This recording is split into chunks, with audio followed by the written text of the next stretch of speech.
സംസ്ഥാന സർക്കാരിന്റെ വികസന പദ്ധതികൾക്ക് കേന്ദ്രത്തിന്റെ സഹായം തേടി മുഖ്യമന്ത്രി വി.ഡി. സതീശൻ ദില്ലിയിലെത്തി പ്രധാനമന്ത്രിയുമായും കേന്ദ്ര ധനമന്ത്രിയുമായും കൂടിക്കാഴ്ച നടത്തി. സാമ്പത്തിക പ്രതിസന്ധിയിൽ പ്രത്യേക പരിഗണന വേണമെന്ന് നിർമ്മലാ സീതാരാമനോട് വി.ഡി. സതീശൻ ആവശ്യപ്പെട്ടു.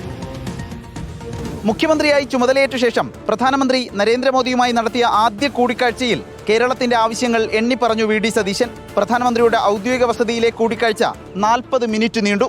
കേന്ദ്ര ധനമന്ത്രി നിർമ്മലാ സീതാരാമനെയും സതീശൻ ഓഫീസിലെത്തി കണ്ടു.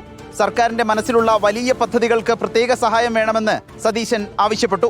വൈവിധ്യമാർന്ന പ്രശ്നങ്ങളെക്കുറിച്ചും നമ്മുടെ മുൻഗണനകളെക്കുറിച്ചും അവരോട് സൂചിപ്പിച്ചു. നമ്മുടെ സ്വപ്ന പദ്ധതികൾക്ക് എല്ലാ സഹായവും വേണം എന്ന് അഭ്യർത്ഥിച്ചു. കൂടിക്കാഴ്ചയിൽ ഉന്നയിച്ച പദ്ധതികളുടെ വിശദാംശങ്ങൾ മുഖ്യമന്ത്രി പങ്കുവച്ചില്ല.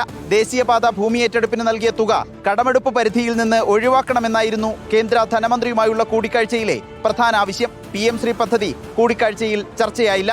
ഇന്ധന സെസ് കുറയ്ക്കുന്ന കാര്യത്തിൽ കൂടുതൽ പഠിച്ച ശേഷം തീരുമാനം വരും. എത്ര രൂപയാണ് കൂട്ടിയിരിക്കുന്നത്, അത് കൺസ്യൂമറിന്റെ മീതെയുള്ള ഇമ്പാക്ട് എന്താണ്, സ്റ്റേറ്റ് എക്സ്ചക്കറിൽ കൂടുതൽ പൈസ വരുമോ, ഒരു കണക്കില്ലാതെ എങ്ങനെ ഒരു തീരുമാനം എടുക്കണം? കൊട്ടക്കണക്കെടുത്ത് തീരുമാനം എടുക്കാൻ പറ്റുമോ?